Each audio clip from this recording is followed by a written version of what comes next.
This is a test of the segmented acrylic fuel block.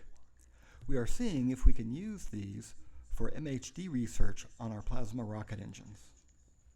On this test, we're feeding oxygen on the side instead of at the end. This video was shot at 240 frames per second. You can see the combustion inside spinning like a tornado. Once the ignition really gets going, you can't see anything. When we have multiple oxygen feeds, the trick will be making sure they all go in the same direction. These are low pressure tests without a nozzle. We really don't want any thrust. In future tests, we'll be using magnetic fields and RFs to edit the plasma in the fuel block. Thank you for watching. Please hit subscribe so you'll know when our next videos come out. Take care.